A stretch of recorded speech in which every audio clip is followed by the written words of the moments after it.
What are the purposes of buying gold and silver? First of all, to keep purchasing power in the long term. In times of constant inflation, money loses its purchasing power. Precious metals are said to be very good protection against inflation. Empirical research on data from 1791 to 2010 confirmed this opinion in the case of gold, but not silver.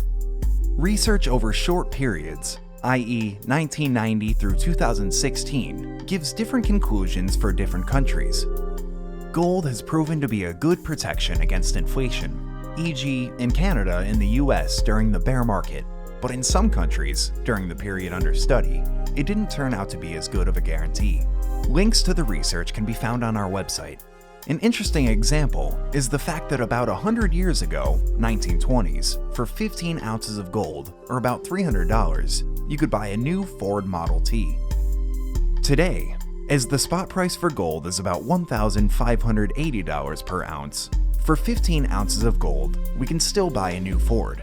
Of course, much better technologically, but we can no longer buy it for $300. Product selection. If you have decided that you want to buy physical gold and silver, you should choose a product.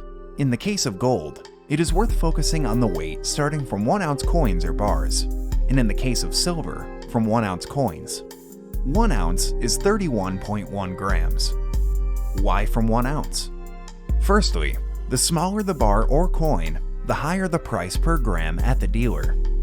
Secondly, 1-ounce coins are the most recognizable, the easiest to check their authenticity, and the easiest to sell them in the future. In the case of larger bars, the margin is lower, but it can be a problem to sell such a bar quickly, because it is worth a lot due to the weight of the metal it contains. Precious metal dealers should offer an option to buy back their products from you, but it may happen that you want to sell them to a private person. It will then be difficult for you to sell a bar of great value because of its low liquidity. In addition, the higher value of large bars increases the risk that such a bar may be forged. Of course, we can significantly reduce the risk by buying from trusted dealers.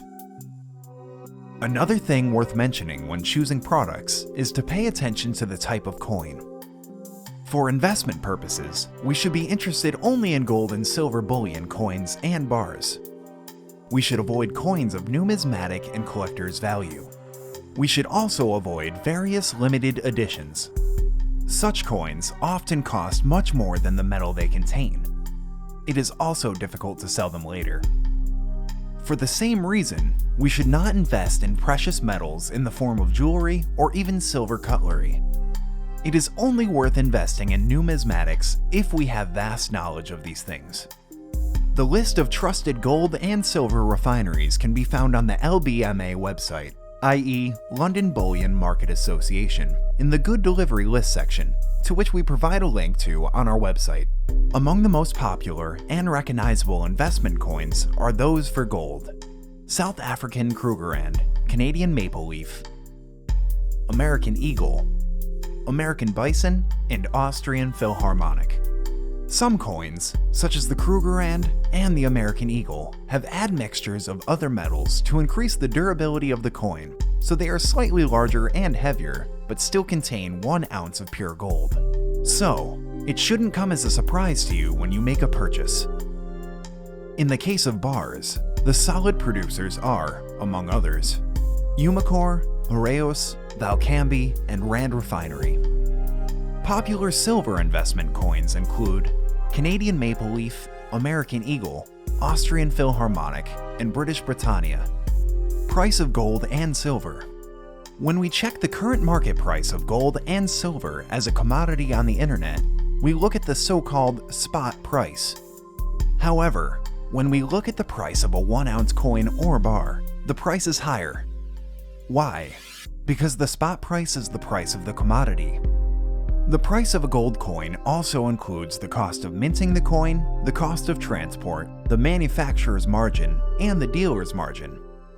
The price of a 1-ounce coin or ingot should not differ more than a few percent from the spot price. Clear information on how much the product costs above the spot price, both in amount and as a percentage, should be required when purchasing. It's worth comparing offers from different dealers.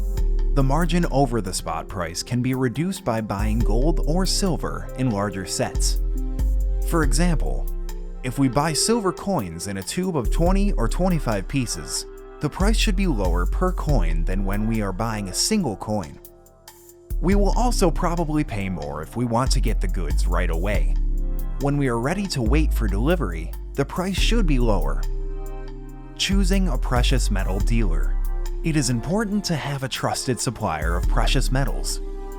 It must be a company with an established position on the market, existing for some time and having a good reputation. If we want to purchase precious metals personally or anonymously, if there is such a possibility in a given country, of course the distance to the nearest branch counts as well. The dealer should also have good product availability.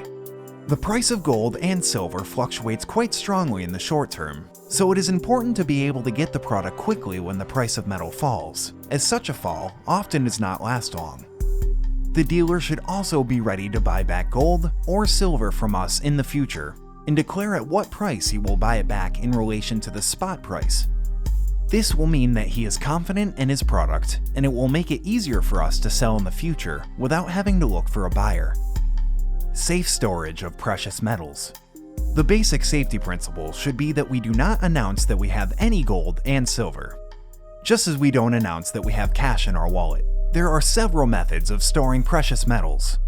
The most basic method is the so-called land bank, i.e. simply burying the gold in the garden or hiding it somewhere at home.